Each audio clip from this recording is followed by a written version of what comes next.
அவங்களுக்கு சொல் புத்தி இருக்கணும் இல்ல சுய புத்தி இருக்கணும். எனக்கு தான் ரெண்டுமே இல்லையே. எதுலயுமே நிதானம் கிடையாது. எல்லாத்துக்கும் ஒரு முன் கோவம். இப்ப இத பேசி பேசி என்ன ஆக போகுது பாரதி? எல்லாருமே உன் மாமியார் திரும்ப வந்துருவாங்கன்னு சொல்லி தானே நம்பிட்டு இருந்தோம்.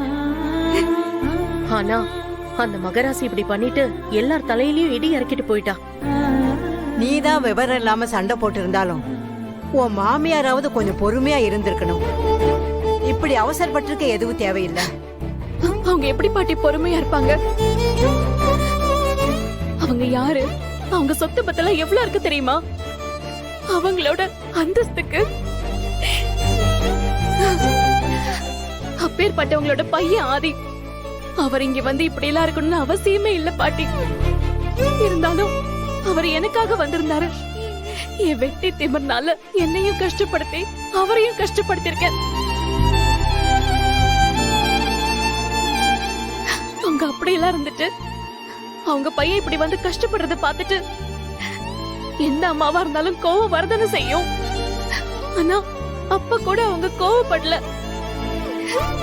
நான் ஏதோ பெரிய மகாராணி மாதிரி பாரதி மனச மாத்தி கூட்டிட்டு வா, நீ பாரதி கூட சந்தோஷமா இருந்தா போதுன்னு அவங்க சொல்லிட்டே இருப்பாங்க. ஆனா எதுவுமே என் மறுமண்டைக்கு உரைக்கல பாட்டி. எப்ப பார்த்தாலும் அவங்கள ஒரு கொலைகாரங்களை பாக்குற மாதிரியே பார்த்தேன். அவங்க நல்லதே செஞ்சா கூட அதுல ஒரு கெட்டதை கண்டுபிடிச்சு சண்டை போட்ட ராட்சசி நானு. எல்லாரும் சொல்லுவாங்க ஆதி மாதிரி ஒருத்தர் கூட வாழ்ந்துட்டு எந்த கஷ்டம் வந்தாலும் தாங்கிக்கலான்னு. ஆனா நான் அவரையும் நல்லா வாழ விடல, நானும் நல்லா வாழல.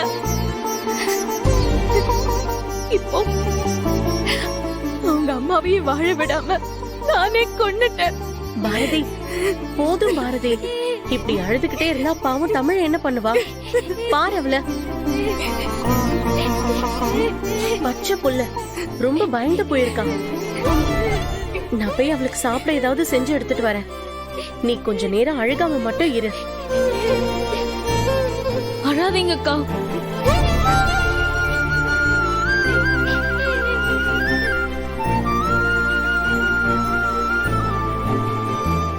எனக்கும் ஆதிக்கும் தெரிஞ்ச எல்லாட்டையும் பேசியாச்சு. ஒரு தகவலும் கிடைக்கல. அதான் காசிக்கு போயிருக்கான்னு சொன்னீங்களே, அப்புறம் எதுக்கு ஆதியை தேடிட்டு இருக்கீங்க? உங்களுக்கு அவனை பத்தி தெரியாத. அவன் இருக்கிற நிலைமையில என்ன பண்ணுவான் ஏது பண்ணுவான்னு அவனுக்கே தெரியாது. அவன் சொல்றதெல்லாம் என்னால நம்பிட்டு உட்காந்துட்டு இருக்க முடியாது. இங்க பாரதியும் அவ குழந்தையும் கிடந்து தவிச்சிட்டு இருக்காங்க. அவங்களை எப்படி தேத்தறன்னு தான் ஒண்ணுமே புரிய மாட்டேங்குது. ஏன் மாப்ள, பேசாம நம்ம பாரதியும் தமிழையும் கூட்டிட்டு மெட்ராஸ் போனா என்ன?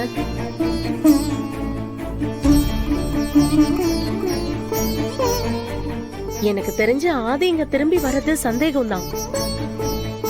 அவன் வரலன்னா பாரதியும் சரி தமிழும் சரி ஏங்கி ஏதாச்சும் பண்ணிக்கோங்க.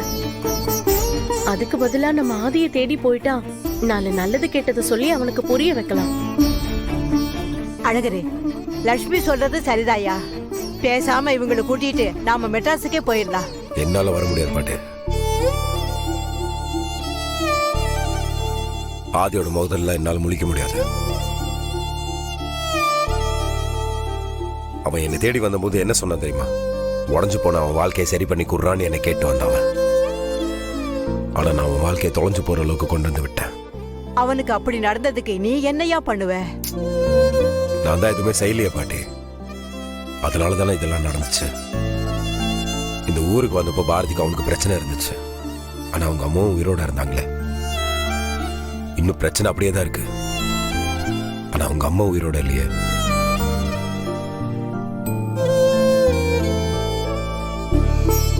ஏதோ ஒரு வகையில அவனோட இழப்புக்கு நானும் காரணம் தானே. மாப்ள, அப்படியெல்லாம் சொல்லாதீங்க. நடக்கிறத மாத்திர சக்தி யாருக்குமே கிடையாது. நடக்கணும்னு இருந்தா நடந்துதானே ஆகும். அதுக்கு நாம என்ன பண்ண முடியும்? ஆமா மாமா, நீங்க அதை நினைச்சு ஃபீல் பண்றதுனால எதுவும் ஆக போறது இல்ல. பாரதி அக்காவையும் ஆதி அண்ணனையும் ஒண்ணு சேர்க்க ஏதாவது பண்ணுங்க மாமா. இப்போ அதான் முக்கியம். ஏய், எதுக்கு இப்படி யோசிச்சுட்டு இருக்க? அம்மா நல்லதுக்கு தானே பேசுறாங்க. பாரதி இப்படியே இருந்தா அழுதே செத்துருவா. அவளை ஆதிக்கிட்ட கூட்டிட்டு போறதுதான் நல்லது. நீ எதுக்கடி இப்ப நல்ல வேஷம் போட்டுருக்கிற? இங்க பாரு, தேவையில்லாம பேசிட்டு இருக்காத. பாரதி என் ஃப்ரெண்டு. அந்த ஒரே ரீசனுக்காக தான் நான் உன்கிட்ட பேசிட்டு இருக்கேன். இல்லனா துப்பாக்கி எடுத்து சுடுவே நீ. உன்கிட்ட எல்லாம் என்னமோ பண்ணி ஏய் ஆண்டாளு, இருக்கிற எல்லா பிரச்சனைக்கு காரணமே அவங்க அப்பா தான். இவன் ஏதோ யோகிய மாதிரி பேசிட்டு போறான். அவளை விடுங்க மாப்ள. பாரதியை கூட்டிட்டு நம்ம மெட்ராஸ்க்கு போலாம். அதுக்கு ஏற்பாடு பண்ணுங்க. சரி, அந்த நாளைக்கே கிளம்பும்.